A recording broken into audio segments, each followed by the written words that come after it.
Good evening, everyone. Welcome to Good. Friday Night Sip and Chat with your crew. I'm Dr. Ferguson Thomas.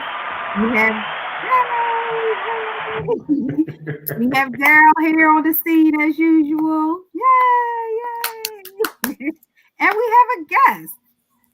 Pastor Dana Lewis is joining us tonight for this very special topic. I'm going to let Pastor Lewis introduce herself as we do with our guests. First, Daryl, how you doing? I am doing well. I am doing well. I am blessed. I'm happy to be here tonight. It was a great week. I'm glad we have a new guest. Hello there. How are you doing? I'm Hello. just happy. And I'm doing okay this week. It wasn't one of those stressful weeks, so it was pretty good. I'm feeling kind That's of good. relaxed. That's good. Yes, yes, it's not bad at all. Pastor Lewis, Hello, everyone. thanks for joining us. Um, I asked you to come on because I know that you are well versed in this topic. I know that you are also I won't say well maybe famous in the relationship realm of the religious world. Yes, yes. I know that you do I want an relationship autograph. I want an autograph. You I got need an it. autograph. and you know I was really interested in your opinions as we talked earlier about this topic and how many people are looking for someone to tell them what to do in their relationships. Right. So these gurus are really playing a big part in folks' relationships, even though I think we don't know enough about most of them. Mm-hmm. We Mm-hmm. don't know anything about their credentials, anything Mm-hmm. about their experiences. But Mm-hmm. they're Most don't have credentials, right? Because in this space and time, if you have a microphone and a camera, you can broadcast yourself to many people, and people. It's almost like I'm gonna liken it to a con artist. I know there's a need for something. I'm going to fill that need, and a lot of times I'm either going to say what you want to hear, or I'm going to say the exact opposite to cause controversy, which is going to bring you here as well. So I think that's what they're doing. They're capitalizing on this time where people, like I said, people are looking for something. Everybody wants to be led, and they are just following any and everybody. mm-hmm.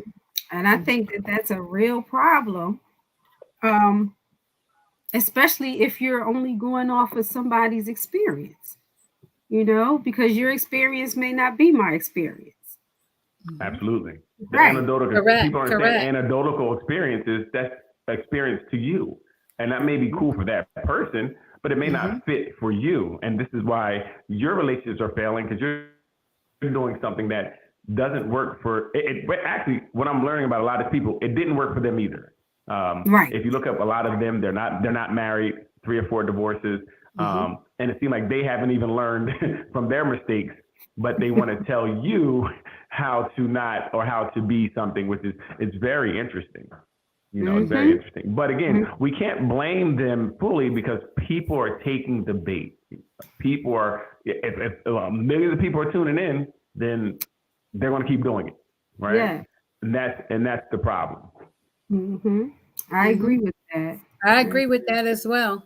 One of the key things I think you said is that the people's experience that they're watching with these gurus doesn't resonate with them at all. But many of them are so desperate, especially with so many things that are going on right now in our society and in our world, and with so many relationships consistently failing, is what's causing them to become desperate in their search. And in that search, they don't do their due diligence. They don't find out Mm, what the education level is. They don't find out what the professional experience is. And they do very little research on this supposed guru. And I think what makes them tune into them is because they come across with such a stern, um, authoritative tone that people often depict that as knowledge and wisdom, and it's not. Right. That's a very good point. Mhm. You know, when you come off like you know what you're talking about, Right. usually people believe what you say. That's right.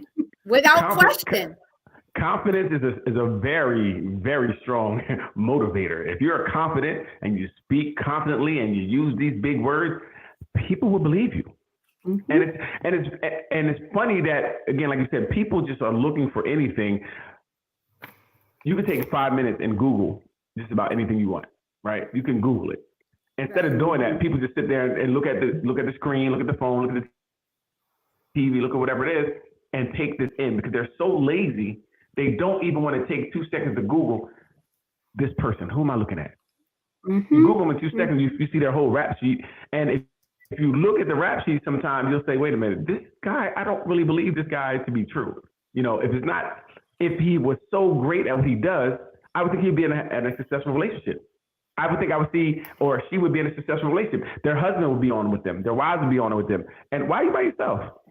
Why are you single? Why are you dating again? How many marriages do you have? 3? Like, that doesn't seem like something I want to follow. Unless Right. like I learned, and I never hear them talking about their mistakes. I never hear them talking about the 3 failed marriages. I never hear them talking about that at all. But they're telling you what's wrong with you and how you could be better. Just listen to me.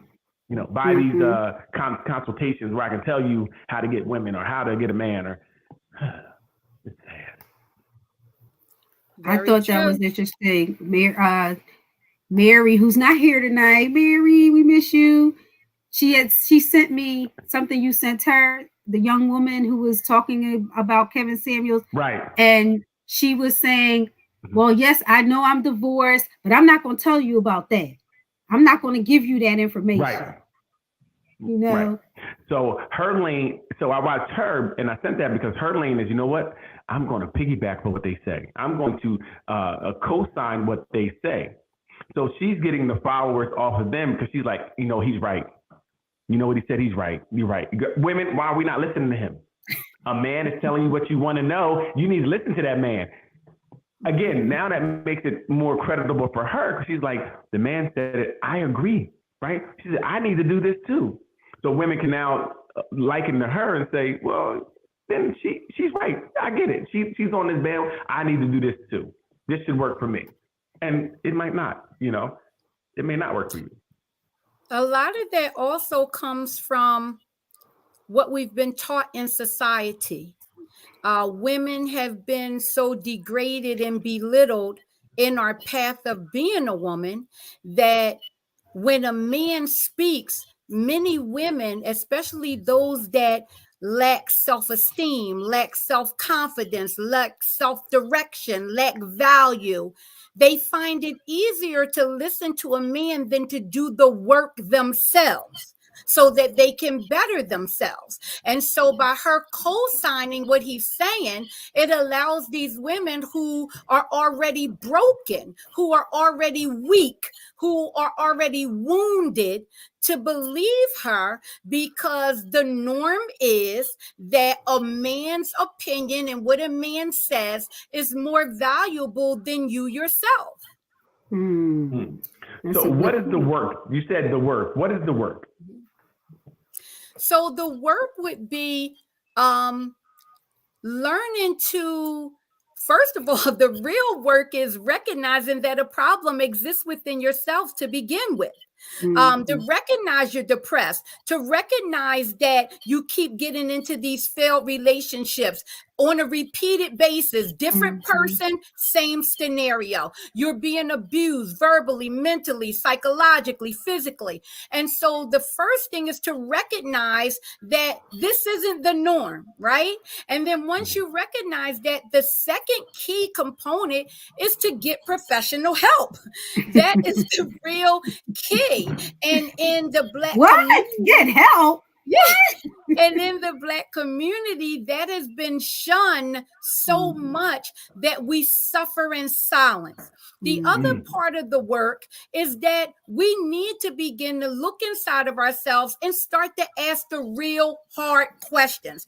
And the number one question is what I'm going through the truth? Because so many people live in a delusion. That's the start. And then when they begin to discover what's really going on with them, and to do that, you have to take time out for yourself.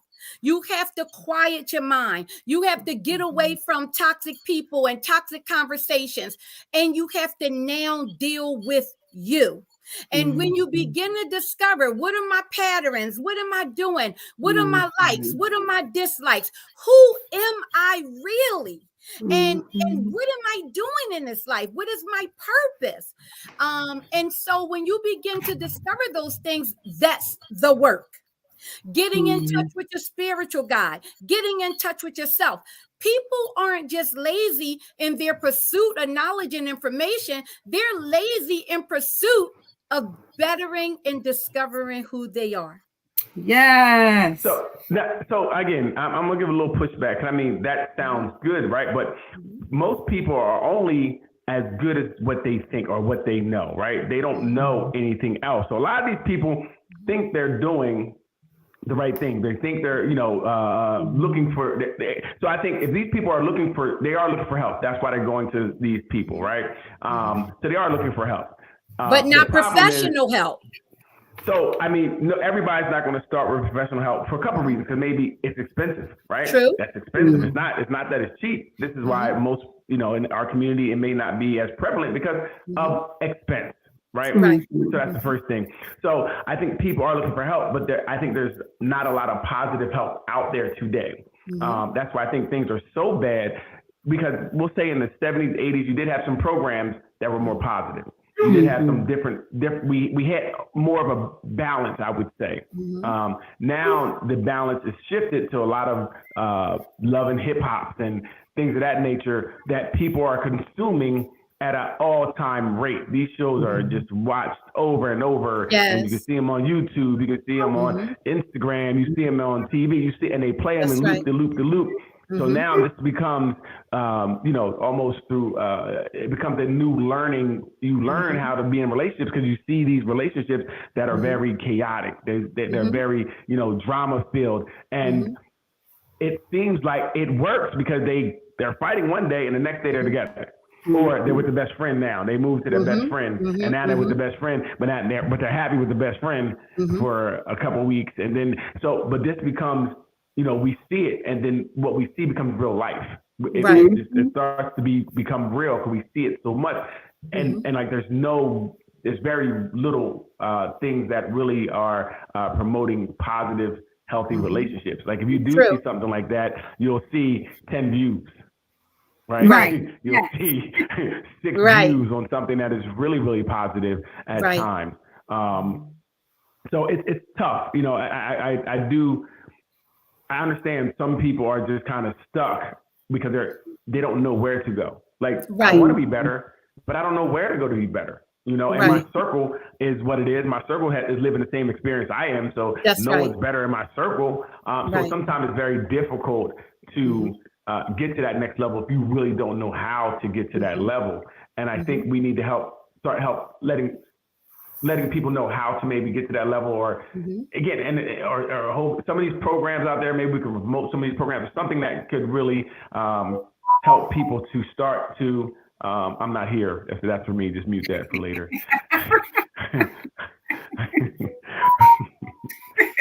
Hey, I'm busy. Tell him I call him later. I'll let him know. Take a message for me. So that's where it gets tough. Like, so I sometimes I don't want to come down on people because sometimes you're only as smart as the people that you're around. That's very true. And I would say that as a mental health professional, though, sometimes I do take exception when someone says, "Oh, your rates are too high," or "Your service is too expensive," when you just bought a Gucci bag, or you just, spent $150 on, some mess. It's not mess to you because that's what you value. Right.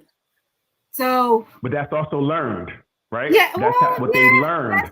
yes. So we have learned to feel good about ourselves through these things, right? So they are still medicating themselves with that Gucci bag. Because I feel good with this Gucci bag. I feel like I'm somebody because our values are put in the wrong place. Right. It's because we're not taught to value our mental health. We're taught to value things on the outside. That car that costs more than my house that's sitting in front of my house, we're going to value that. We're going to value this Fendi, Gucci, these products that don't care anything about us. Right. But we and value if you that. can do that while taking care of yourself, I'm like, yay, I'm all for it because I don't mind a nice designer piece of something, but not at the expense of your mental health or your emotional health or your relationship. But the thing is, do I know that? That's the problem. Do I know that? Am I conscious that I'm not in a good place? Because I feel like with this Gucci bag, I'm in the right place. I'm her. Especially if you're watching these shows, because that's part of the value system in these arenas too.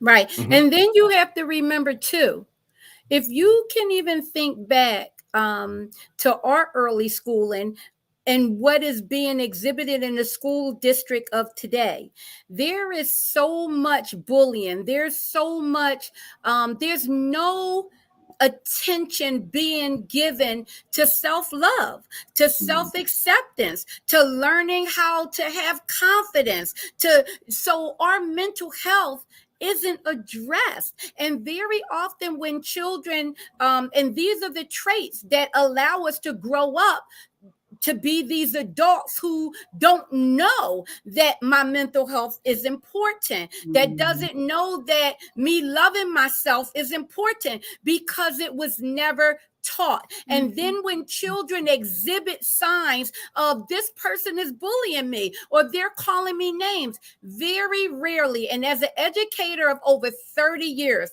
I have preached this to so many educational school districts. So much of our children's self-esteem issues, self-acceptance issues, love issues stem from many experiences that happen in the school because the kids are there 8-9 hours a day.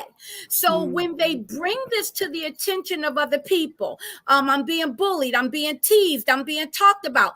Go ahead and sit down. Stop being a tattletailer. Grow up. It shouldn't bother you. And their feelings are diminished. And so we grow up believing that we're not important. But these material things we're taught in our society that they can heal our problems. If you go out and go on a shopping spree, doesn't matter that your house is in foreclosure. Go on a shopping spree. It's going to make you feel like $1 million. Get that Gucci bag, get that Louis Vuitton belt. Even though half of the people return it back to the store after they wear it. You know what I'm saying? But it gives them that immediate self-gratification. And most of the time, it's only because they're trying to impress the people who don't care about them anyway. Absolutely. But so now I'm gonna give a little pushback. I don't know. Kids have always been bullies, right? I don't think that's ever changed. I think we've always had bullies. I think, but the response to things these days are a lot different. I think that we're not allowed. Everybody is, everybody gets a trophy. Everybody is a winner. We can't. It's just that things are treated with so much with kid gloves today that you see. I think that bullying is important in a little bit because it'll teach you how to defend yourself a little bit. So when someone says something crazy to you and you say something crazy to them, we laugh about it, we move on. Now somebody says something crazy to you and people are ready to jump off the top of the school building. They're not allowing kids to kind of go through some things that are kind of natural and a learning process. School is a learning process in social realm as well, because when you, hey, you're broke, your mom poor. Well, your mom poor. Like, we did that all the time, but it wasn't a thing where I felt like going home and you know, ending my life or anything like that. We just jonesed on each other. But that's the difference of today. That's the difference. You say something to a kid and oh, really? That's what you're doing, Ruth? All right, you know what? Him and Neil have a special relationship. block her for the rest of the show. Today, where it's funny that they don't allow for kids to have these feelings and express them in a way that they can learn from them and grow from them. It's really different, and that's really stifling a lot of things. And then now, what is what? You know, anything is anything. You can be whatever. Anything can be anything today. There's no what we thought was what we grew up was. There's no everything is whatever. Everything's so fluid. That's also a problem. So how do you know? How do you know what's what? It's an age of confusion right now. It really is. And when you think about it, is, you know, the level of bullying and the type of bullying and the response to the bullying is so different, especially when you look at statistics. And right now, the suicide rate among 5-year-olds is the highest suicide rate there is ever. Right now. Right. And so when you look at this and kids are not able to express their feelings are being diminished all the way up to high school. So these become the adults that learn that behavior you're talking about, that I'm not valued. My opinion is not valued. And then when you get these inexperienced gurus, pretend gurus that come along and they speak with dominance, they speak with confidence, these people are easily swayed because they're desperate for something. They don't even know exactly what it is that they need to heal themselves. And so they're following blindly, and they don't even realize why, if this person is such an experienced guru, why are they so humiliating to women or so degrading to some of the people that are seeking their advice? It doesn't even dawn on them that this can't be an expert or a person that's giving quality advice when they lack one of the necessary skills of being a good relationship coach. And that's to not only exhibit empathy, but have empathy for the people who are seeking your help. And then keeping the people who are seeking your help have empathy for others. And they lack that.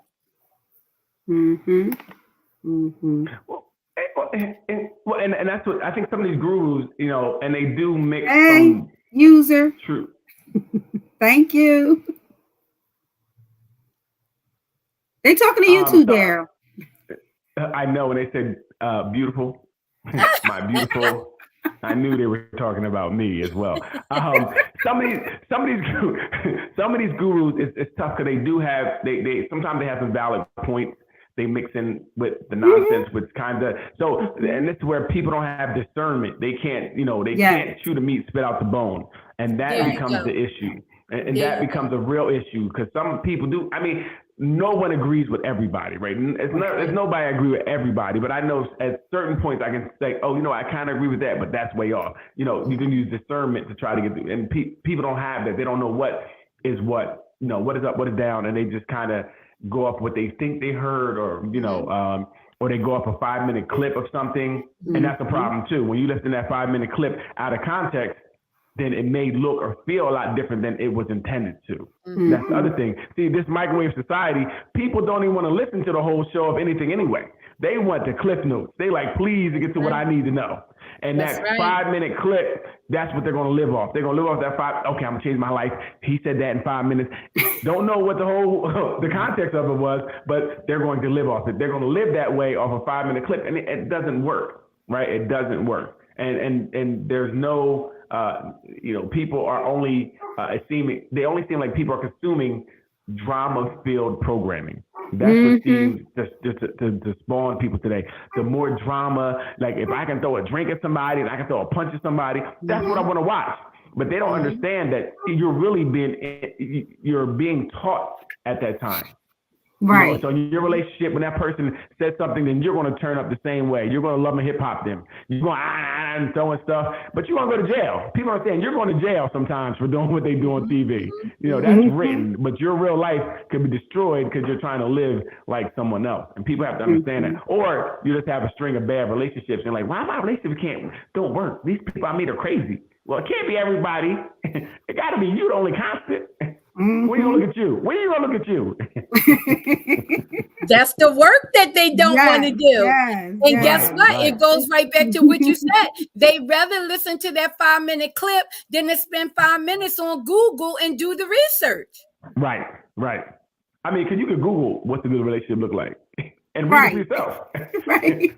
and ain't nobody gonna say nothing bad to you. Ain't nobody gonna cuss you out. Ain't nobody gonna call you stupid. You just That's right. It. That's right. You probably most likely you're reading the same thing they read before they got their show. They didn't read the same thing they reading to you. That's right. So do you think these shows imitate life, or is life imitating the shows? What I believe is that I think people get on and they may have good intentions, and they'll say something that goes viral, and then they'll start riding that wave. Because sometimes if you look back how a person begun their journey, they may be speaking a lot differently. As they get more hits and likes, to keep that likes and things going, they will change and they'll be more controversial. Controversy sells. So that's right. they're not even, a lot of them are not even true to themselves. Like That's you'll right. see things they said before, and they're totally different now. They're not saying the same thing. They're not dressing the same way. They reinvent themselves to sell themselves to you. And that's why, again, that's if you do your homework, you'll see, wait a minute, he didn't start this way or she didn't start this way. That's not what you were saying before. That's not what you were doing before, but people will change for the money. And what people also don't understand Thank you very much. That let's take a minute out and let's take a minute out. Let's just read this comment. Yes. Okay. Sometimes we need to take our flowers in the That's real right. time. That's right. We need them now. But and to be honest, this is what we need to do to each other. We need to build each other up, right? Because this feels good. Yeah. It feels good for someone to say something nice to you. Yes. Right. And if you can get, like you said, if you get on a program, you can speak to someone and you can tell them how you feel, but you don't have to become indignant with them. Right. Even if they're being that way with you. Like she started with me. Okay. You don't have to return that energy. Your energy should always be positive, independent of what somebody else to do. My question is, are you a puppet? No one can control you.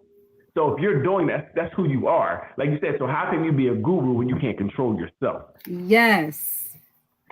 But and then last thing, and it's so funny that people call for that abuse. That shows a problem. You are calling and you know where this can go. You're calling for abuse, which shows that this is a problem. You're still seeking that abusive relationship online. Yes. You're calling up for it. Like, come on, cuss me out. Tell me I'm dumb. Call me fat. Tell me I can never have a man or a woman. You're calling for that. That's a problem. That is a problem. That is a problem. A big problem. Yeah, so, a big problem. When we're talking about these gurus and people not doing their due diligence and just Googling the person to see if they are an actual expert in anything. What are some of the things that make someone a guru or a good guru or a real one? Because I know that, experience is one thing, but it's a part of a whole. You can't just tell me how to be based on your experience. Especially when you're behind it. Especially when your experience has resulted in, 2-3 failed marriages. Failure. Right. And the thing about it is when people found out that Steve Harvey had such a tumultuous relationship with his ex-wives, right? And some of them were very abusive. And, when they found all this out, They didn't find out until he had made millions off of, you know what, think like a man, you know, act like a man, think like a woman, you know, and so many people have felt betrayed. They was calling the radio show. They was cussing Steve Harvey out. They was mad at Oprah for putting up the money for his book in the movie.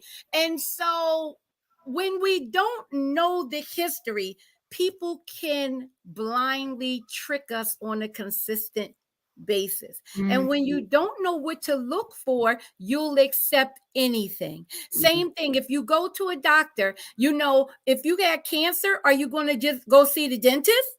Unless you have oral cancer.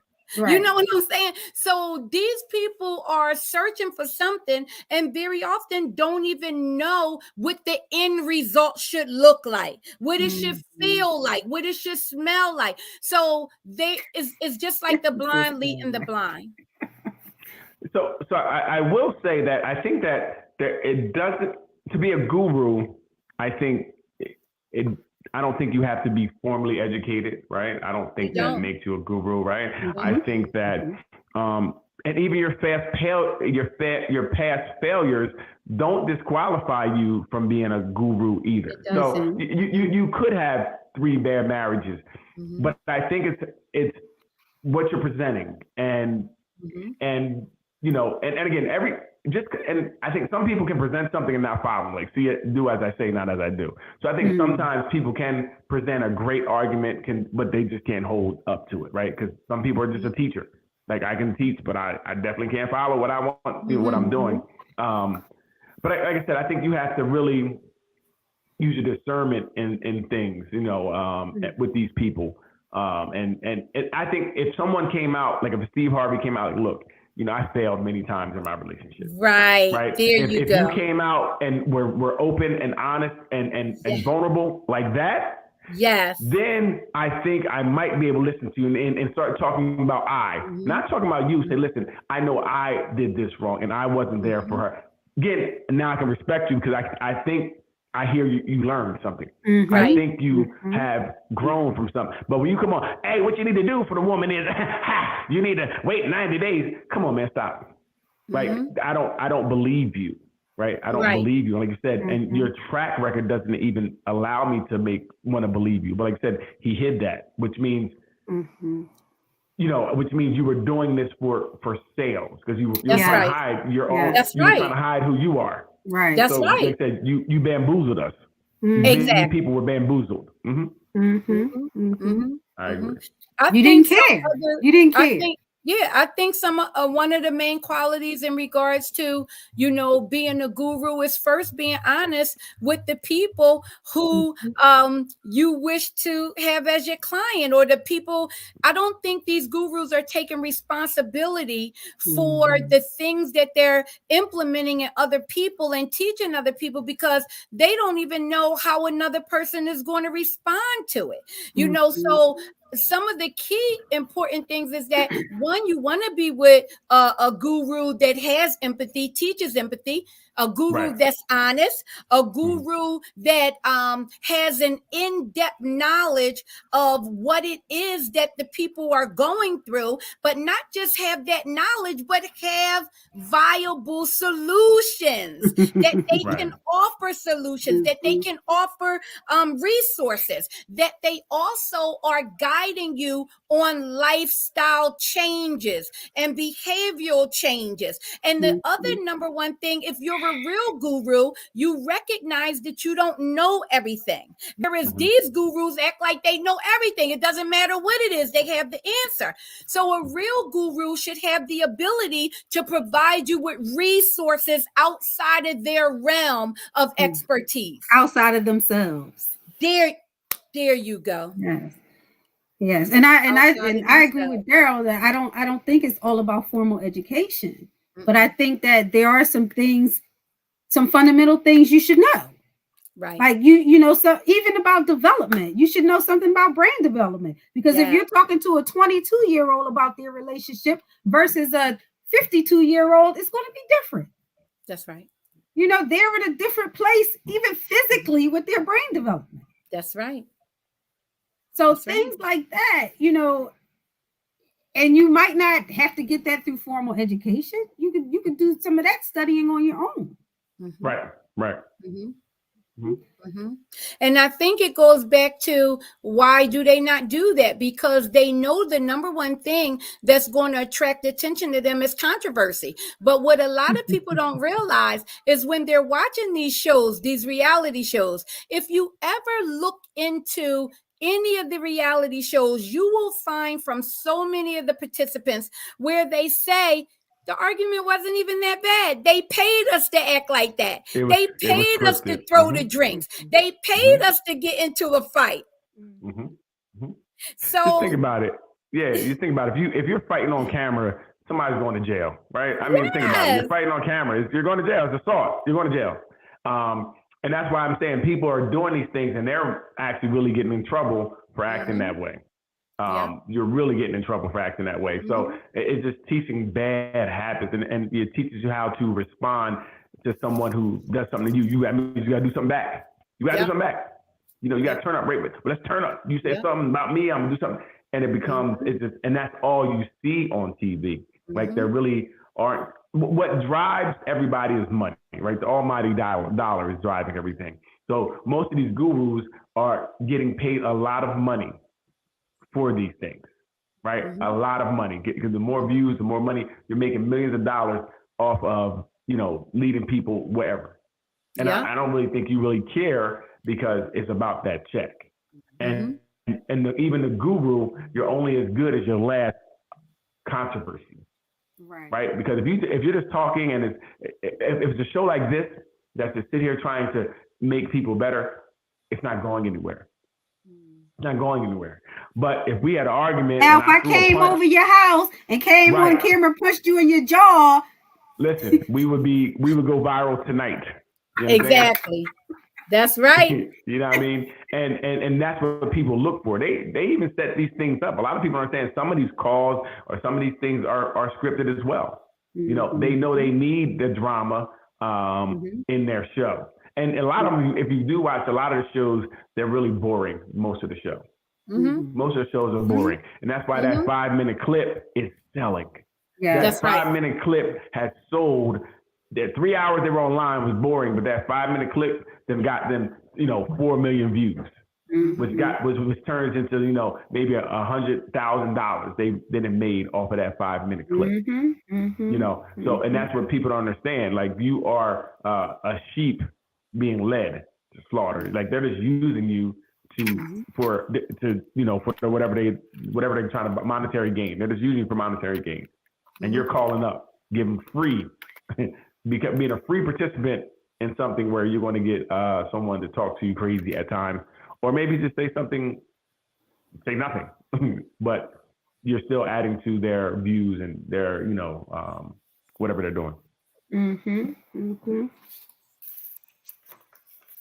And these things are really affecting our community. I'm sorry. Yes. These things are really affecting our community the most. Black women are the least married and the most divorced. They're leading in both categories.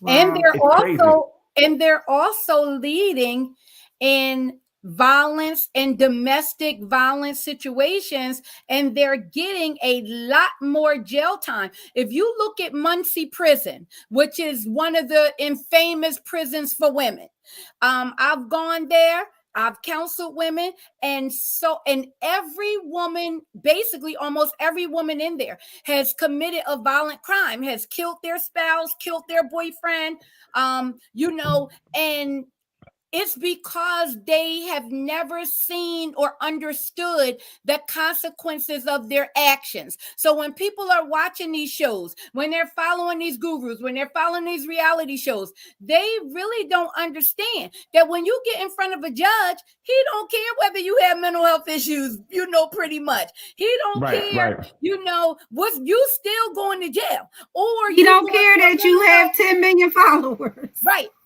Or you going to go to a mental health jail, which is still jail. And so they don't see that, and they don't understand the consequences. They just quickly turn up, and with that turning, and believe it or not, listen to this. People or because they're watching these shows and imitating them, their tolerance level is very minimal. The littlest thing somebody says to you now results in a punch in the face, a stab, getting shot. You know, it's to the extreme. Right. Yeah. It's funny. You're right. I'm reading something right here, and it's saying the most common reported contributors to divorce are lack of commitment, infidelity, conflict, and arguing. Everything you see on these shows, what's glorified on these shows are what's destroying relationships today.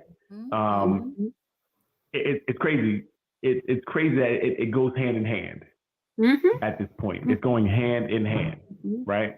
And I don't know who's imitating whatever, but I know that it's not working. No. And again, especially in our community. We're the hardest hit community, and all the stats, all the things I looked at, it's our community that's being hit really, really tough, you know. And Black women, the toughest. They are really at the bottom of the rung they're just getting everything piled on them. You know?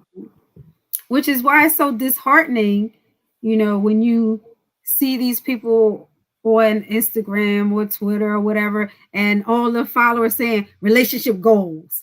Like, really? These are your relationship goals. But it's what they know. It looks cool. Well, like you kind of said, what is a relationship? When you ask people that, what is it? And people will say they want to be in a happy, healthy relationship, but they couldn't tell you what that was.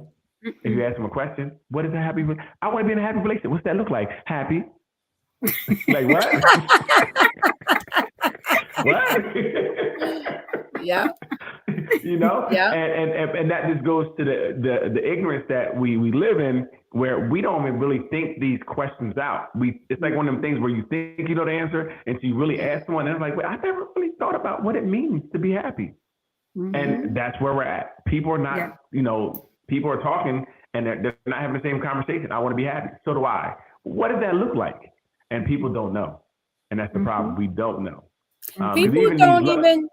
People don't even know what a happy, loving, functioning relationship looks like, because especially in our community, our households are so dysfunctional, and the dysfunction goes unquestioned, goes unthought of. It just becomes the norm. Well, it's what you know. Is what you know, and you repeat that history. And so it becomes a generational curse.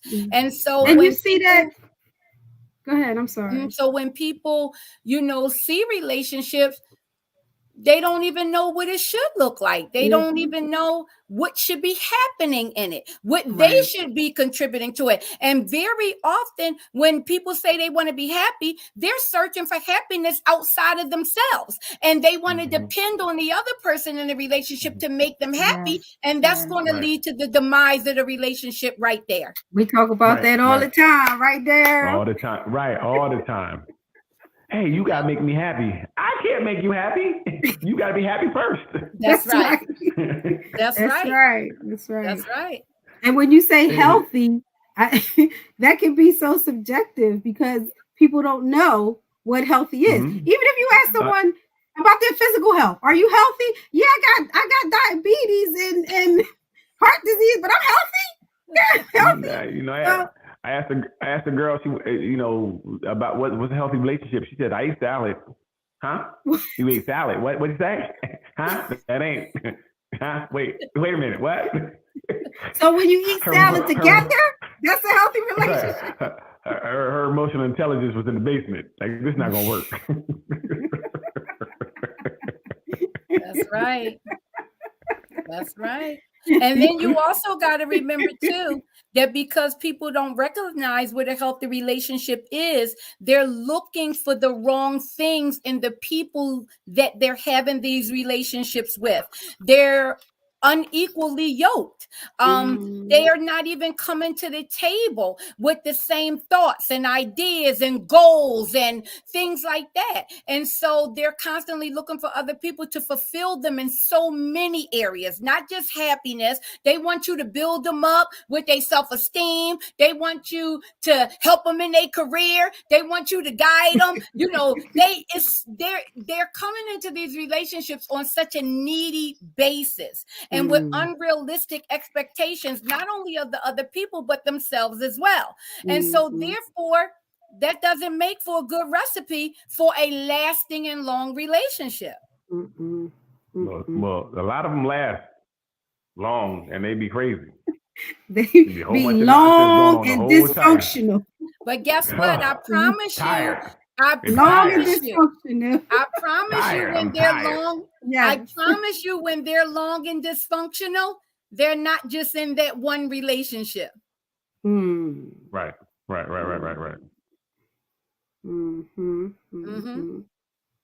I counseled a gentleman the other day. He's been married for 39 years. He was talking to me about his relationship, told me how wonderful it was, how amazing it was. He doesn't even understand why his wife, wants to leave him. And so out of 30 something years, he said, well, Pastor Lewis, I did cheat on her for 33 of them. But it's wonderful. See, look, but he got his act together. See, he got his act together. See, he should be credited. In the last 2 years. The last 2 years. Look, get that man his flowers. He's doing good. He got himself together.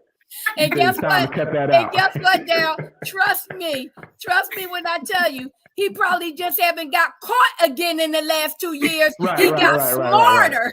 Right. I'm better now. I promise. I don't cheat no more. So I said to him, I said, well, your wife told me last Sunday after church, she found a whole box of condoms, and you and her don't use those. So have those been in the car for the last 2 years? I just was wondering, He said, well, this session is over. Oh. He couldn't even answer the question. He's terrible at this. I'm like, yeah, what condoms? It was condoms? In my car? In my car? Was she in my car? Yeah, I think those condoms belong to her. Yeah, that's condoms. right. Yeah, that's right. What's she doing with condoms? Why she put condoms in my car? Like, what are condoms? I don't. What condoms? What are condoms? Condoms. I heard of that before. That goes on. That's unequally yoked. Yep. That's so true.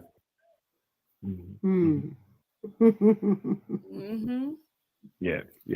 People got to know what they want. They got to know themselves, and they know what you want. And a lot of people don't. They don't.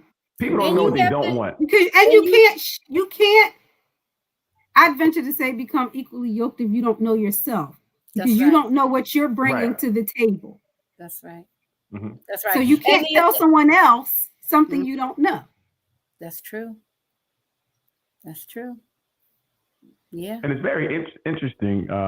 Like I said, you can't tell somebody if you don't know. And people, it's like people get in relationships and don't know anything about themselves or the other person, and then wonder why it didn't work. And the key to that too is that many of us have never been taught boundaries in a relationship. Oh gosh, we talk about boundaries all the time. Yes. Yep, we talk about it's funny because even now, the first, I'm like, what are your non-negotiables? And people are like, non-negotiables? What are you talking about? Like, you don't have any non-negotiables. Like, what don't you? What? Okay, it ain't gonna work. People don't know what they should know or don't know, and they just don't have boundaries. It's but again, it's something that wasn't really taught to people. People weren't taught to have boundaries, and people are just operating out of, like you said, what we know. That colonization has really did a number on us here. And we have not gotten out of that way of thinking. The chain around the brain is still there. We're still, all this time later, kind of still operating out of that mindset.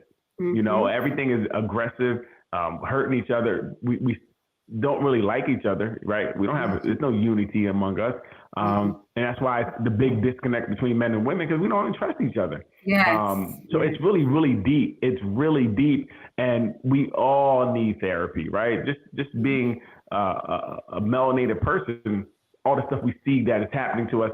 You need to talk to somebody and unpack some of these things. You don't even know what's going on inside of you sometimes. You don't know that you think you're dealing with it because you're so used to it, but that's still making you move in certain ways that you don't even realize sometimes.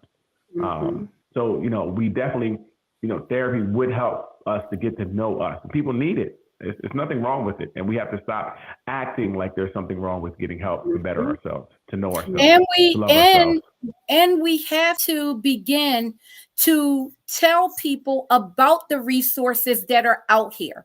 The number one issue in mental health in our community is, one, most of us don't even want to accept that it exists.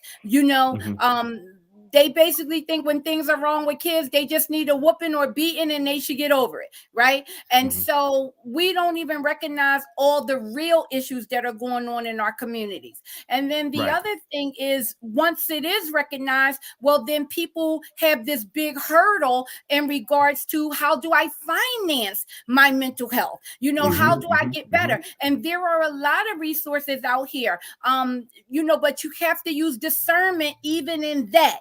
If you meet a counselor and they're not talking to things that are helping you or making you feel better, you have to have the courage to walk away and find better. And so the churches offer a lot of free counseling.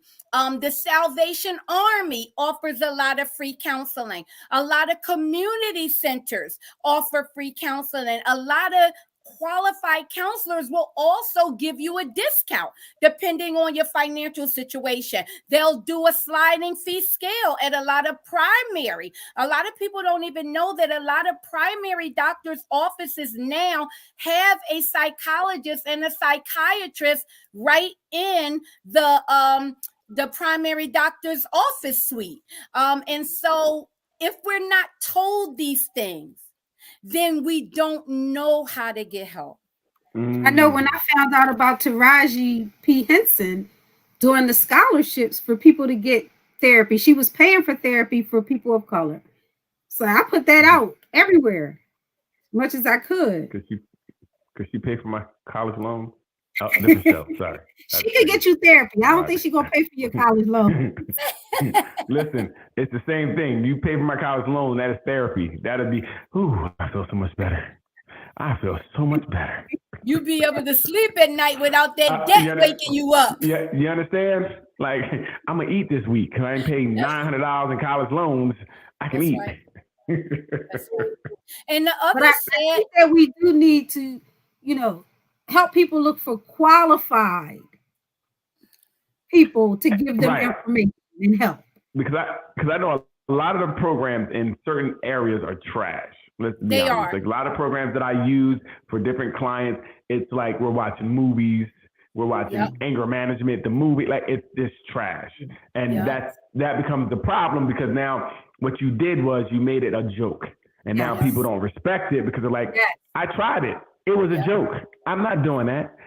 And I think that's by design as well, because they don't want us to get healed. I mean, that's another show. That's so true. This is the fact. The stuff we have in our communities a lot of time are just barely bottom of the barrel. They are. It's just not good. And like you said, and if I don't know any better, I'm like, well, this is what therapy is. This is why I'm not doing it. This is garbage. And that's the problem. Now we go back and we don't get help. And I've heard that, people who have been in therapy for years or even had one experience with a therapist, when I talk to them, they're like, the last therapist did such and such and such. And I'm like trying to hold my composure. Like, Right. And one big experience with a lot of unqualified therapists is that if they meet a woman or a man that appears to be even a little bit intellectual, now the therapy session turns and now the therapist becomes the client and the client becomes the therapist. And they're literally, the therapist is telling the clients their problems. Right. Yeah, that's So that's there not needs to good. be a check and balance, especially in our communities. But I'll tell you another thing that would help us in our communities that are done in other cultures, other churches, other community centers. They apply for multi-million-dollar grants so that the people in their communities are getting free qualified help. And that's my argument with so many religious organizations and 501c3 nonprofit organizations. They have unlimited opportunities to apply for grants, both on the state level, local level, federal level, that they never apply for, that could really make a profound difference in the lives of our people. I mean, what you said was community. We don't have communities, and this is the problem. So it's hard to do things when we can't agree on even what we want, what direction we want to go in, and that stifles us from each time because nobody's on the same page, right? We can be in that we'll quote unquote call community, but everybody's moving differently. We're not moving. Other communities move together. Like you said, That's they move true. together to get these things done. We know what we need for our community. We're going to look out for our community. We're going to get this help. We're going to apply for these things. Our community is such a disarray that we can't do it. You know, so we have a lot of building still to do. I mean, and to be honest, we're still only a recently freed people, to be honest. Yeah. True. You know, within the last 60 years, we're really still recently freed. So we're still trying to find our way. And it's tough that we're trying to find our way, and then only thing we see or given is chaos, drama to That's continue to keep us down. So it's tough. We are fighting an uphill battle. It's not lost. We can continue to fight, but there need to be more programs, sort of like this one, that are just telling people, like, listen, we want you to get help. You know, Yes. we want you to do the best you can. Don't just take what someone says anytime. Be a Berean, okay? You go study for yourself. If someone says something, research that. Don't just take anybody's word. I don't care who they are. There's nobody, I believe, at face value. You say something, I'm going to, let me check this out. Let me research this. Let me look this up. Let me see if this even makes sense after, once you think about it. And that's what we need to do. And I think that would help a lot, where we just didn't believe what the person said right then and there. They said it, it's true. No, they said it. Let me look it up. We all have computers at our fingertips. We have a computer at our fingertips. We can look up almost anything. Why?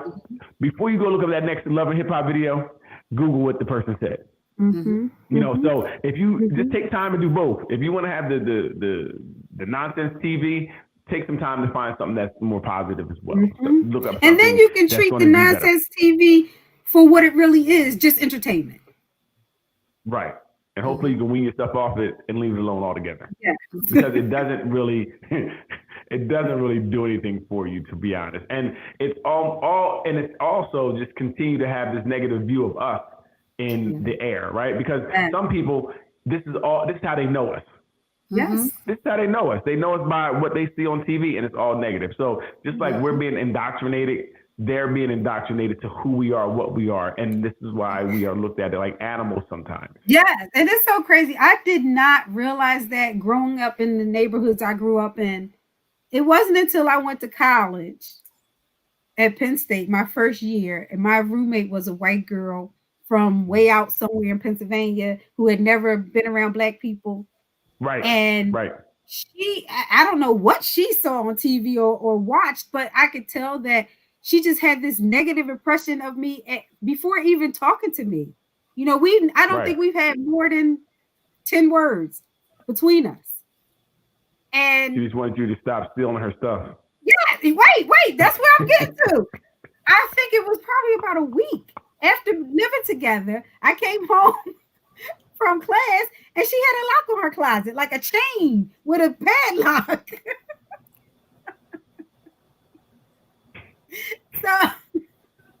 So her like, image girl, was nobody wants your clothes.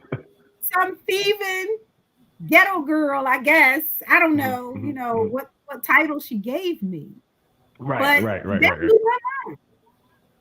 Blew my mind. And how we carry ourselves oftentimes is a reflection of that as well. And see, when we talk about the media, we have to remember that it's the media, a big part of that media, that's putting out that false narrative about us that makes it so that other cultures believe that these actions are that of a whole. You know, they don't stop and say, well, oh, she's professional, or oh, she has money. I'll give you a perfect example. Beyonce's mother just did an interview last week where she said she took a trip on an airplane and a Caucasian woman came up to her and said, I don't respect you. You as a mother, you're no good as a mother. Why would you let your daughter marry that thug wearing those braids in his hair? He's probably out robbing and stealing everybody. And she was appalled. She was like, you talking about Jay-Z? She was like, yeah, I'm talking about that thug with that nappy hair. And so just his hair alone and made her think he's nothing but a thug. And she said, oh no, honey, my son-in-law, he's a mogul, he's a business mogul, he's a billionaire. And it went right over here. Doesn't matter. Hey, listen, I'd be like, he probably robbing your house right now, so you need to go call somebody. Okay? You're right. He is a thug, and he's probably robbing your house right now. Let him know you're not home. That's right. That's right. I'm gonna give them what they want. I'm not gonna listen. I gotta be honest. At 17 years old in college and away from home, oh, she got it. She thought I was a thug and gonna steal her stuff. She couldn't stay in that room. Right. So she did. Right. She, you know, and as a teenager, as a kid, you know, I was going to show her. Mm-hmm. You know, she going to treat me like this. Then, yeah, I'm gonna be that person that she think I am. Mm-hmm. Right. Mm-hmm. Listen, that's just me. That's what I do. I'm gonna give you what you want. I'm gonna give you exactly what you want. Boom! I'm gonna give you all that. Like I'm just gonna. That's mm-hmm. But then at the same time, we're constantly taught that we shouldn't respond. You know, we're seen as the angry Black woman. We're seen as the angry Black man. We're not allowed to show any, you know, emotions. There's even been court cases where Black mothers have watched their sons on, you know, the film in the courtroom being brutally murdered, like down in Georgia. And the judge literally put the mother out of court, or they recommended she be put out of court because she was crying at the video of watching her son being shot and killed and murdered. And so a lot of times these media images play into our dysfunctionality that transfers over into relationships because we're not validated on any level. We're not supposed to feel what we feel. We're not supposed to be hurt. We're not supposed to cry. We're not supposed to be violent. We're not supposed to shoot people back. We're not supposed to, you know, all the things that other cultures are allowed to do. We don't have self-defense in our cultures. You know, you shoot somebody, you going to jail. It's just that simple. They don't care what the reason was, you know. And so there's such a double standard in our lives that contribute to the dysfunctionality that we have, the lack of community that we have, and the lack of self that we have. I mean, the system is set up exactly the way it's set up. It's working well. It is a well-oiled machine. And this is why negativity is allowed to prosper. Yes. You know, YouTube and all these platforms has ways to black things out, have to shadow ban you where they cannot promote your stuff, where your stuff won't be seen. And the negativity is seen over and over again. Right. So they're allowing what is seen by everybody. They're, like you said, the media is doing what it's supposed to do. It's keeping that negative image of us there so that we feel negative. People see us as negative, and it's just the cycle just continues to go on. And even right now, it's funny, like, because, you know, with the, you know, it seemed like people were kind of getting awake, especially around the people are being more woke around all the murders that happened around COVID, things of that nature. People were getting a sense of, and even white people were coming and getting on the bandwagon, which that's what you don't want. You don't want everybody to start. So they start dispersing that. They start changing that. And that's why you see more negative. Hey, pump that negative out there again. Pump that negative. And that's what's happening. It's just such a negative, you know, world right now. It's a negative space. where And let's be positivity honest. is drowned out. Yep. And let's be honest. You can't even sit and name a healthy, happy relationship, even if it's just pretend, on any television network that represents us.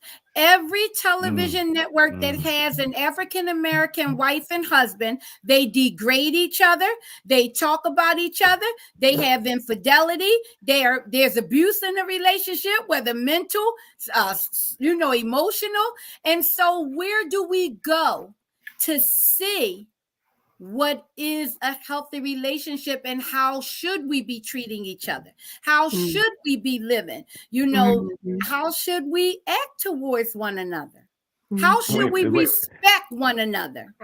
I mean, we got to take a step back, because if there was a program like that, would people watch it? that program be off in 2 days. That's right. Y'all want to be healthy. Y'all talking about being healthy and learning. I ain't watching that. Ain't nobody throw no drink. Ain't nobody hit nobody. That's so they don't watch that.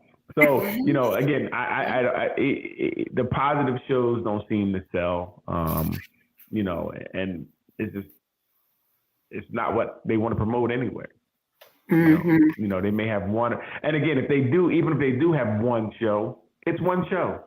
And the other million are totally opposite that.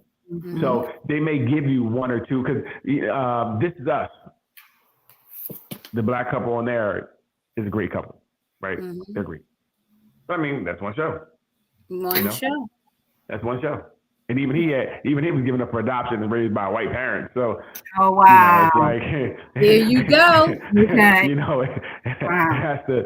It still, it couldn't be two successful black parents raising. That's right. The children. So, days of the Huxtables are gone. We're not having that anymore. So, like I said, there's not too many shows, and if there are, there's way more to outdo anything that one show can do. Right? There's way more that can outdo it. And that's the other sad thing is that it's easier to use these shows as an escape mechanism, so that the people who are watching these shows, it allows them to experience avoidance of what's really going on in their own lives. So it's easier for them to watch these shows, imitate these shows, than to deal with the real life issues of what's going on. That's why they don't cut these shows off. That's why they're drawn to this controversy, because very often that's more exciting than what's happening in their own lives. Most of them haven't achieved the things that they wanted. They're not as educated as they'd like to be. They haven't accomplished all the things that they want. So it's easier to feed into something negative than it is to pursue positivity. Right. Yeah, I agree with the part about the excitement. I was talking to a young lady who was trying to make a decision between two men. One was like, is like this bad, this emotionally unavailable is what I'll say. Okay. And this other person is like, want to be there for her. He a good dude. She don't want that. She don't want that. He's not exciting. He's not exciting. He's boring. Yes, that's what she said. Who wants somebody healthy? Who wants somebody healthy? Healthy's not fun. It's boring. But guess what? That's why 90% of women are in prison from dealing with those men that was exciting, that left them holding the bag when they got caught. Right. Doing a lot of bad things. Wow. But I think, that being drawn to that excitement, quote unquote excitement, it could be like an addiction. Yes. And it can be so heavy, just like any other addiction, that when you see the good or the stable or the healthy person, you're turned away from it. First of all, you don't understand it. Nope. Then it's like, that can't be for me, because that's not what I'm used to. It's not what I know. This is foreign. Yeah. Hey, if I can't fight for it, I don't want it. Right. We can't fight argue and cuss each other out, which I seen growing up. This ain't, you saying nice things to me? This ain't, I don't want that. You soft. You soft. Yes. You ain't even a man. You ain't even a man. Yeah. How, you can't even protect me. You so soft. Yeah. Mm-hmm. And a lot of women even feel that way when they meet men who don't abuse them, who don't physically abuse them.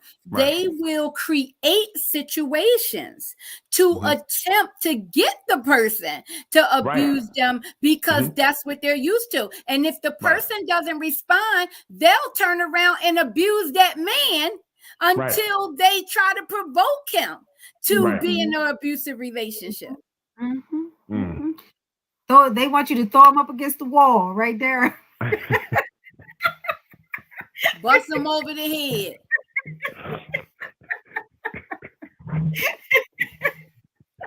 I don't know what else they want. I just left the room. He said, throw you against the wall, I'll be back. And guess what? You got to be careful because then you'll meet a lot of women that won't even let you go. You can't even get out the door. Right. They gonna lock you in that door. Yeah. Like, whoa, wait a minute. What are you doing here? I'm going out the back window. And if they watching Love and Hip Hop, they gonna throw you out the back window. Right. It's so crazy, you know, but that's life. Life is, and it's funny, people are living vicariously through these people. Like I said, there's nothing going on really in their lives. So you live vicariously through these people that are having these very dysfunctional relationships. And then you start acting out what you see. And you probably seen it, like I know a lot of times us growing up, we've seen this in our households because our households just didn't know about educating themselves, emotional intelligence, healthy relationships. They didn't know. They knew this worked for my mom and my grandma. It's gonna work for me. And, you know what I mean? This is what happened. You get knocked in the head sometime. It happened. You just got to duck. You know, these things happen. So I'm just saying things do happen, and it becomes natural. It becomes like, this is what it is. This is life. Life is this. And like you said, if your life is not reflecting this, then there's something wrong with you. Yes. And even getting healthy sometimes becomes a problem because it feels so uncomfortable being healthy. Yes. That you're like, this can't be right. I don't feel comfortable. I don't feel right that I'm not arguing, fussing, and fighting. I don't feel right that I'm sad all the time and I'm not. So these things become, So it's tough. You know, we have to break a lot of things in our communities. A lot of these ways of thinking have to be broken. And the question is, where do we start to do this? Where do we start as a community to do this? Because offering counseling, offering help, that's not working. You know, these relationship counseling that's out here is not working on a profound level. So the question is, what can professionals do? What can these real gurus do to start to make a dynamic change in our communities? Where do we start? What age group do we even start? I think we have to start young. I think. Say that again, Darryl. No, but say same thing. I think we start young, you know, 5, 6, 7, because we have to we should be teaching how to just relate to each other.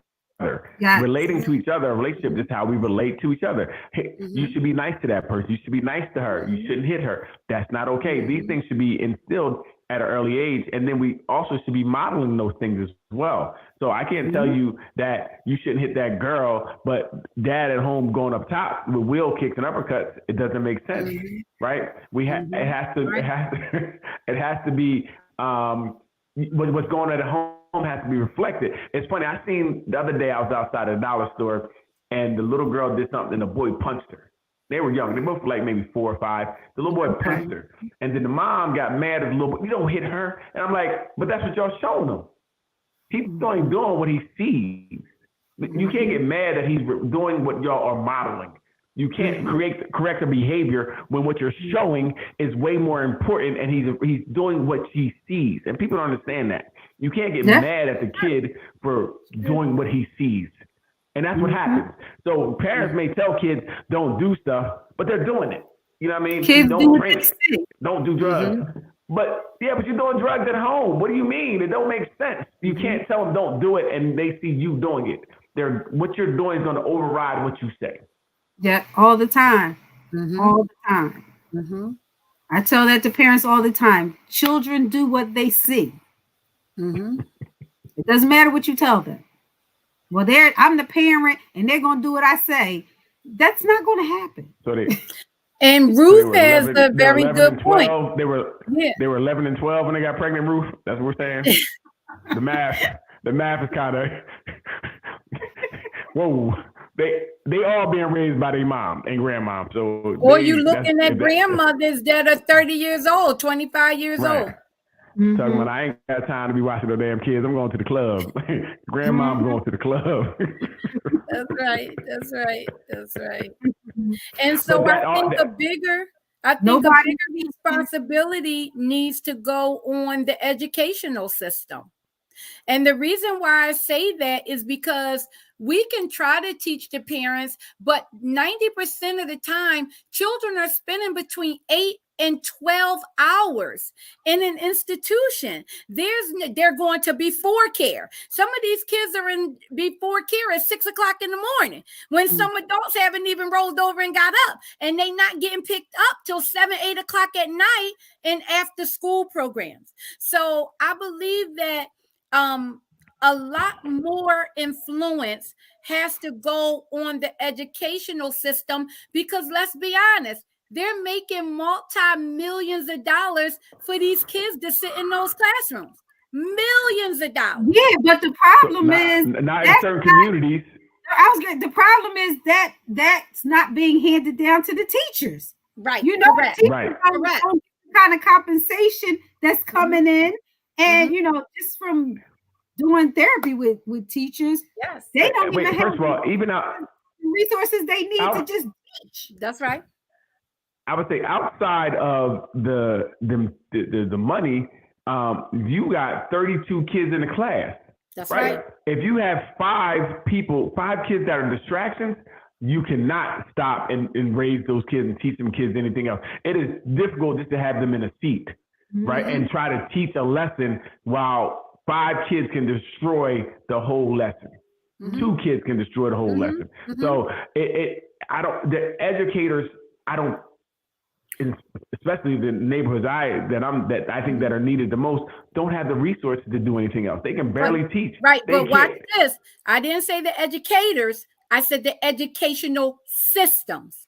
So even in our poor communities, people, unless you're in the educational system, you don't realize that even in the poor communities, some of those schools are getting millions of dollars. It isn't trickling down. I'll give you a perfect example, and I present this to many educational boards.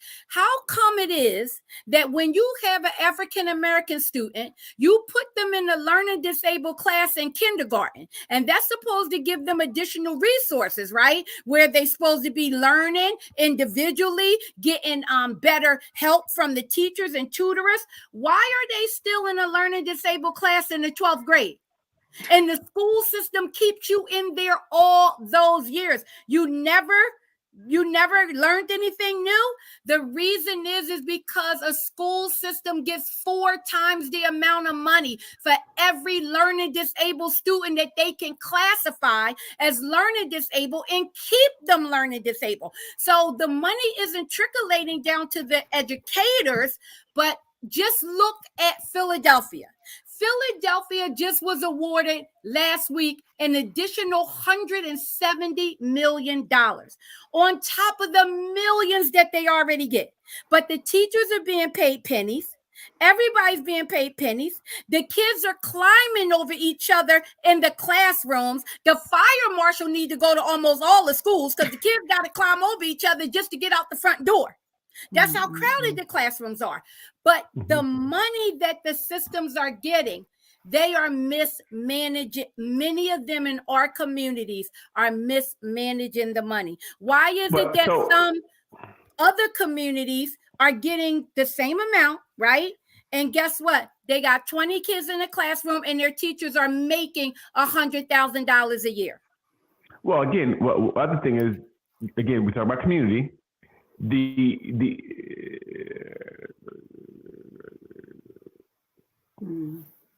And I didn't know that it was a difference like that until my daughter went from the Philadelphia school system to the Lower Merion school system.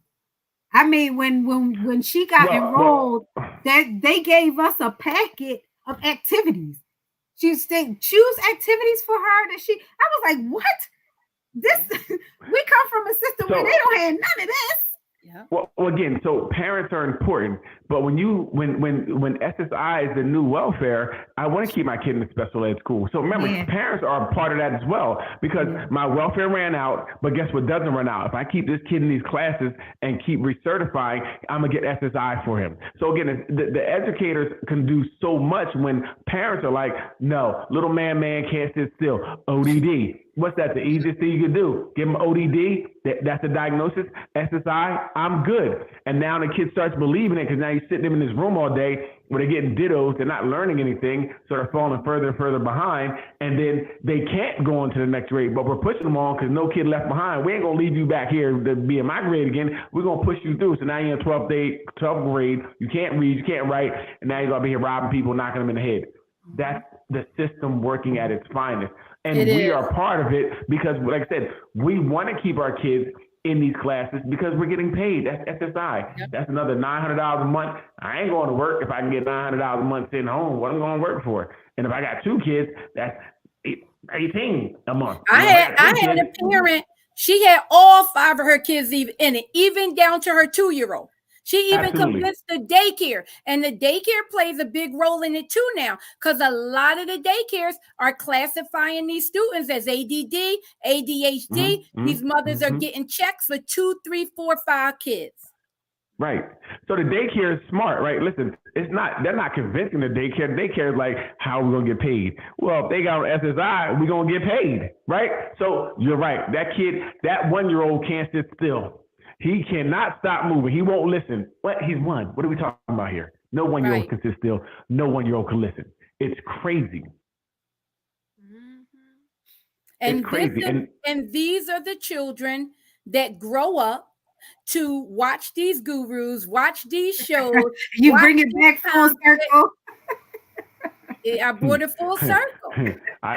These kids I don't think watch these shows, because these kids are on the corner. These kids is out there. They watching a show called Life, and someone else is raising them. The guru on the corner. The guru got them running. The guru got them killing people. That's what's happening. And again, the system at its finest, but it's also a self-inflicted wound because we are part of it, because we are allowing our kids to do this.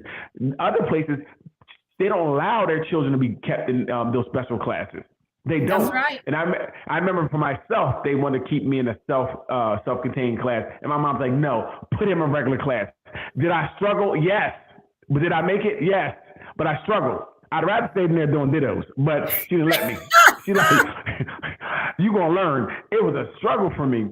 Right. But then even with that, they didn't, because I was dyslexic. I didn't know until I was in 12th grade. They never tested me. I had problems reading and writing. And I see how kids become clowns, because when you're reading and you know that everybody's going to read and you see you coming up next, I'm like, ooh, I'm next. What am I going to do? Now I'm acting a fool, because I'd rather go to the principal's office than be out here like the cat. I'm not doing that. I'm not. That's more embarrassing than me acting a fool and people laughing at me. You know what I mean? Right. So, that's right. But either way, my mom wouldn't allow it to happen. She wouldn't allow me to stay in that room. So, but a lot of these parents don't fight because they want to allow their kids to stay in this room, because they don't know any better. They're like, listen, this is the new welfare. Welfare is 5 years, 6 years, but this could be forever. And like I said, the more kids you have, the more you get. So that's a self-inflicted wound that we're inflicting on ourselves. And it's making our kids come out even worse, because they're not getting properly educated. So if it was one thing that you would recommend that we could do to better our community, so that our community could start to develop healthy relationships? What would you think it would be, Daryl? I believe people like ourselves doing something like this, finding a way to put these positive things out there. And like I said, researching the programs and putting them out there. And just, again, so I work in the inner city at this time, and I try to put these things out there, put the positive things out there. Even me just being a melanated male, I try to go out there and show a positive male, because most men, some of these kids don't see it. They don't see a positive male, right? So for me, I know what I model when I'm out, how I talk, how I act is very important to these men growing up. My influence may help someone. So that's my thing. I just try to teach and model the behaviors that I would want them to have, whether it's a young man or young woman, whatever the case be. Even as an old man, old woman, whoever it is, I try to model these behaviors, and I talk, and I'm like, check this show out. You might learn something, from this type of thing, because this is what we need. We need to be able to be seen as smart. We need to be able to seen as a person who can speak, who is educated. These is what we need to see, these type of images, instead of the images that we're inundated with, that are the drug dealer or the man that's a womanizer, or that's what we see too much. So I just think we need more things like this that are positive in nature, that are trying to build us up and speak life into us. And not, like I said, empathetically, not something where we're trying to tear you down. We're not trying to talk about you, your mama. We're not trying to cuss you out. We're saying, look, we need to do better. As a community, as a whole, we need to do better. Right. I think we really tore into this topic. Thank you, guys. Yes. You're welcome. Yes. Thank you, Pastor Lewis, for joining us. Thank you for having me. Any last words or advice for folks who are actually looking for real help? My advice would be for people who are looking for real help is to first determine or search within yourself what type of help it is that you need. I think that a lot of people, they don't know what they need. They know something's wrong, but they can't put their finger on it. And I think the way to learn about what you need is to get away from the circle that you reside in.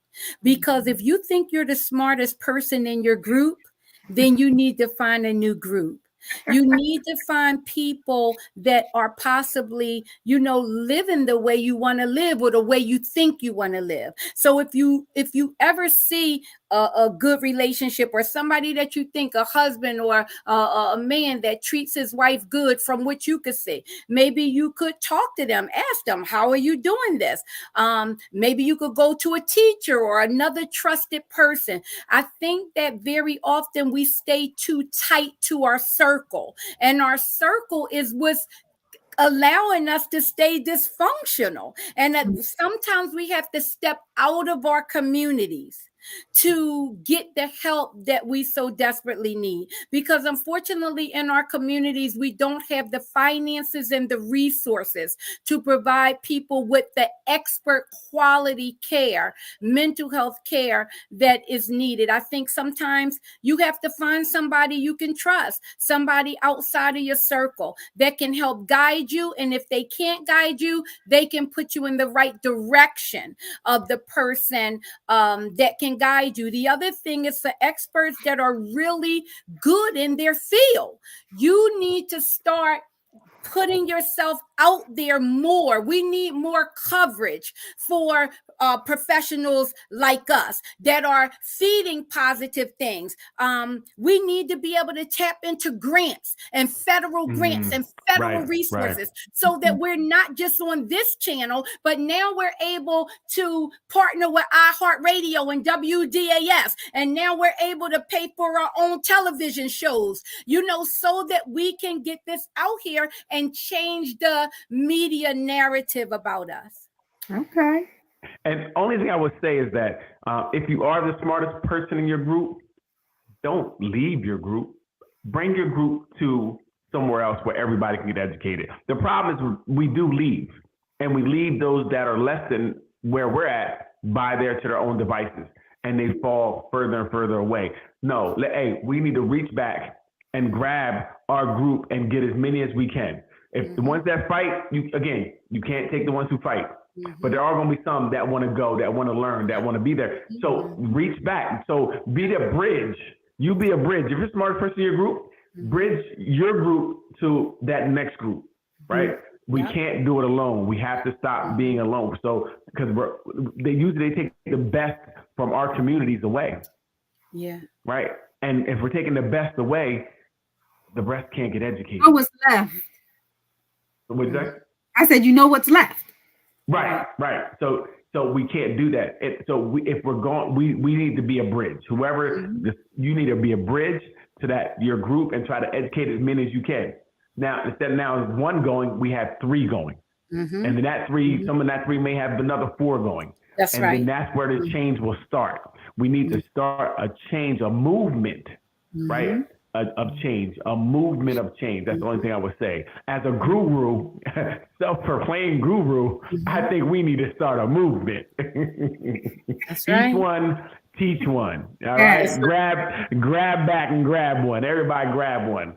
And we also have to learn community. And we also have to learn that 2 things. One, sometimes everybody can't go with you. Because when you're in a weakened state yourself, sometimes you have to pull yourself up out of what you're going through and then go back and grab some more. But the other problem that I find in our community is that when you do have somebody that's smarter, that's trying to teach you on a positive level, we turn on that person. We degrade them. We treat them bad. We use them. They won't pay me, but they'll go pay the Caucasian who have no vested interest in it. Right. But see, again, we got to kind of know that. You got to know who you deal with, right? I know my community. I know how we are, and I know due to all the abuse and pain and suffering we have, I know some of the things we go through. And I'm going to relate to them that way, right? I understand. Listen, I understand you. I know you think this is better for us, but listen, we need to work with, and that's what I'm operate out of that way. I'm not going to give up on you because I know you're operating from a pain of hurt. You're still not there yet. And I'm gonna try my best to bring you there. And again, you're not going to get everybody, but you get who you can get. Right. Like you get who you can get, and you try to keep moving, keep it going forward. But understand it's not going to be easy because we have all this pain to peel away. We have so many layers outside of, like I said, we don't even know who we are ourselves. Right. And that's where we really have to start. So if you're feeling unhappy, if you're not really happy with life, you need to start sitting down, seeing why. Why? That's the first question you ask yourself. Why? If you start asking the whys, things will start to change. And stop looking for somebody else to tell you why. Right. And I think another big issue too that we need to do in our communities is we need to start to change some of these misconceptions, some of these lies we've been told, some of these things that aren't real. Oh, it take money to make money. Oh, well, now I'm discouraged because I don't have money. So I'm broke and I'm going to be living in poverty forever. So why do I care about getting better? So one of the main narratives I teach in my business classes is when, I meet so many people and so many people who want to be entrepreneurs. And I'm like, these major companies out here that are making millions and billions of dollars, they started out on grants. They didn't have no money. They didn't have no investors. It's so many things we're being taught in our community that is keeping us down and keeping us in a dilapidated state. One of the things is you can't feel better about yourself if you had no food in your refrigerator and you can't eat and you don't know where your next meal coming from. Definitely can't. You don't feel good. You can't even learn. You can't even think straight when you're hungry. I can't hear you over my stomach. See, so a big thing is that we have to start to bring our communities up by entrepreneurship and stop depending on these other cultures that have no vested interest in us and don't even want us to compete with them. If we can start to bring our people up on a financial level, now we can increase their self-esteem. Now we can increase their value and how they feel about themselves. Oh, no. Isn't that what the drug dealers are doing? On the wrong way, on the wrong angle. The drugs got me these Gucci slippers. And I got the drip. I have the drip. Yeah. And I hate to say this, but it's true. A lot of us in our culture too, they've made it and they don't reach back. They don't give back. They don't invest back in the same communities in which they came from. And that's a sad plight. So I'm not going to, I kind of understand it sometimes, because sometimes it's tough to reach back into an abusive relationship. Sometimes it's tough to look back into abuse. And once I get out, I don't want to look back, because that's going to remind me of everything I went through to get here. And I don't want to remember that. You know, I haven't really dealt with it. I pushed it away. And that's what it really is. They still haven't dealt with that trauma, and they don't want to face it, and they want to forget it. And so I get why some people don't, and I wish they didn't. But again, just because you so-called, what is making it? That's the question. Right. If you're making it, but you're still not good on the inside, have you made it? You know, that money doesn't really bring you the peace you think it does, because at night when you close your eyes, you're still battling those demons. Right. So on the outside, it may look like you made it, and people may see you making it, but they don't see you at night when it's quiet and the thoughts are really loud of what you went through growing up or what you went through getting out. It becomes tough. It does. I know that's for another day. So we need that's a whole nother subject, right? So let's get out of here. Thank you, guys. Thank you. Thank you for having me. You are welcome. Thanks for coming on. Everybody, see you next week. We'll be putting some things in the group that will let you know what the topic is. You know how Mary puts the pregame information in the group. You can come back to the group and make comments on this conversation. Check us out on YouTube, Instagram at Butterfly Love, and we will see you next week. Any questions for the guru, just inbox me and I can answer all your questions. Again, if you have a topic you want us to cover, shoot us a message. Have a good night. Good night.